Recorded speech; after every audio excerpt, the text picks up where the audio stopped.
دجال کو دجال رہنے دو. ہر نبی نے یہ حقیقت, لوگ کہتے ہیں دیکھو ہر نبی نے اپنے دجال سے ڈرایا نا اپنی قوم کو. میں نے کہا بالکل ٹھیک ہے.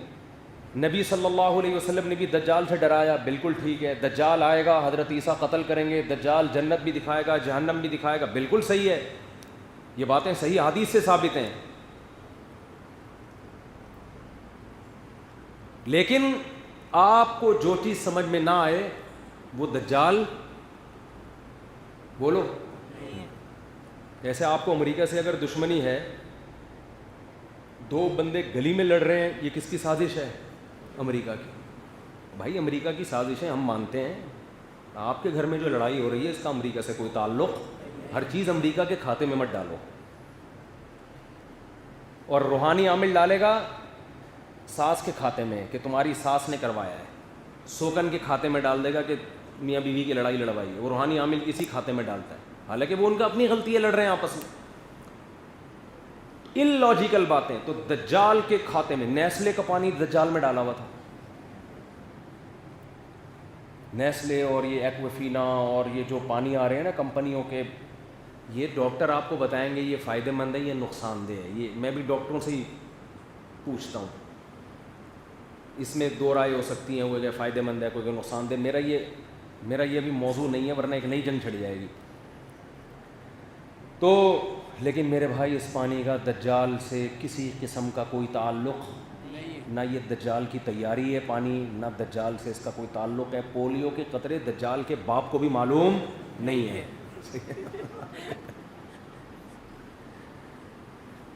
دجال آئے گا نا, آپ بولو گے پولیو, کہے گا یار یہ تو مجھے پتہ ہی نہیں. جیسے معین اختر کہتے ہیں میرے ماموں نے جب پولیس بلوائی, مالک مکان نے جب پولیس بلوائی نا, ماموں کرایہ نہیں دے رہے تھے. وہ کہہ رہے تھے کم بخت پانی کیسا آ رہا ہے تو ایک لوٹا بھر کے دکھا دے نلکے سے. تو جب کرایہ نہیں دے رہے تھے تو مالک مکان نے جب پولیس بلوائی تو میرے ماموں نے پولیس کے ایسے ایسے پارٹس کو گالیاں دی ہیں کہ پولیس والوں کو بھی ان پارٹس کا علم نہیں تھا. وہ مجھ سے پوچھ رہے تھے بھائی یہ والے کون سے اعضاء ہیں جسم کے جن کو یہ گالیاں دے رہے ہیں؟ کہہ رہے ہیں پتہ نہیں, میں نے خود پہلی دفعہ سنے. تو جیسے معین اختر کے ماموں نے پولیس والوں کے جن پارٹس کو گالیاں دی ان کا پولیس والوں کو بھی علم نہیں ہوتا. اور واقعی آج ایسے ایسے پارٹس کو گالیاں دی جا رہی ہیں جو آدمی میں ہے ہی نہیں. بعض ایسی گالیاں ایسی ایسی چیزوں کو دی جاتی ہیں جو ہے ہی نہیں. بلب کے رشتہ دار ہوتے ہیں بلب کے رشتہ داروں کو گالیاں. بلب کی نہ والدہ ہوتی ہیں نہ ہمشیرہ ہوتی ہیں. لائٹ چلی جائے تو لوگ کیا کرتے ہیں؟ بلب کے رشتہ داروں کو گالیاں دیتے ہیں نا. کیا خیال ہے بھائی؟ تو بلب کے تو کوئی رشتہ دار نہیں ہوتا, لیکن بلب کے رشتہ داروں کو گالیاں. تو خیر, تو دجال جب آئے گا تو ہم اس سے پوچھیں گے یہ پولیو کے قطرے پلانا آپ کی سازش تھی؟ یہ کرونا آپ نے نکالا؟ کرونا کی ویکسین آپ نے نکالی؟ اور نیسلے کا پانی آپ کا پیدا کرتا تھا؟ کہ بھائی ان پارٹس کا تو مجھے علم نہیں. بولو, کہہ رہے یہ تو ہم نے خود پہلی دفعہ سنا ہے. کہہ رہے میں جتنا برا ہوں نا اتنا ہی رہنے دو, جتنا برا ہوں وہ میرے جہنم میں جانے کے لیے کافی ہے. دجال کہے گا اسی پہ خدا مجھے جہنم میں بھیج دے گا جو میں کر رہا ہوں, لیکن وہ جرائم میرے کھاتے میں مت ڈالو جن کا مجھے علم ہے ہی نہیں. تبھی وہ پولیس والے کہنے لگے ہوں گے نا کہ بھائی ایسے پارٹس کو گالیاں دو جو ہمیں معلوم تو ہے تاکہ ہم ان پارٹس کا دفاع کر سکیں. ایسے پارٹس کو گالیاں دے رہو جو ہے ہی نہیں تو ہم دفاع کیسے کریں اس کا؟ ان لاجیکل باتیں, ان لاجیکل کام. نماز اللہ اور بندے کے تعلق کا ایک ذریعہ ہے. نماز برائیوں سے بچاتی ہے, نماز مصیبتوں سے بچاتی ہے, لیکن مصیبت سے بچنے کے اسباب پہلے اختیار کرنے پڑیں گے, پھر نماز کے ذریعے اللہ سے تعلق قائم کرنا پڑے گا. نبی صلی اللہ علیہ وسلم نے فرمایا نماز کی حالت میں سانپ نظر آئے سانپ کو مارو. سانپ کو مارنے کے لیے نماز توڑنی پڑے گی نا, چلنا پڑے گا. آپ نے تو یہ نہیں فرمایا چونکہ نماز میں مشغول ہو, سانپ کیا اژدہا بھی نظر آ جائے, اللہ پہ ایمان مضبوط رکھو, تم اس وقت اللہ سے رابطے میں ہو, تمہارا سانپ کچھ بھی نہیں بگاڑ سکتا. کیا ہو گیا بھائی؟ میدان جنگ میں نماز کا طریقہ بتایا گیا کہ اے نبی جب آپ میدان میں نماز قائم کریں جماعت سے تو سارے مجاہدین آپ کے پیچھے نہ کھڑے ہوں, آدھے فرنٹ لائن پر رہیں, آدھے ایک رکعت پڑھ کے واپس چلے جائیں, وہ اپنی ایک رکعت وہاں مکمل کریں. حالانکہ یہ چل پھر رہے ہیں نماز میں, لیکن جنگ کی ضرورت کی وجہ سے اس کی اجازت دے دی گئی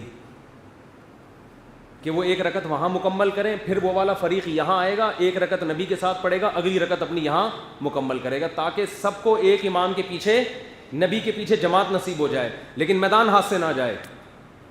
اور اس دوران قرآن کہہ رہے اسلحہ اٹھا کے نماز پڑھنی ہے تم نے. سورہ النساء.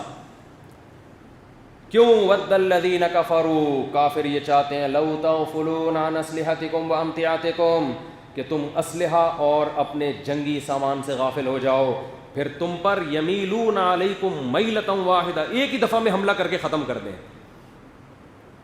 تو اسلام نماز کے ساتھ اسباب کا بھی حکم بولو دے رہا ہے.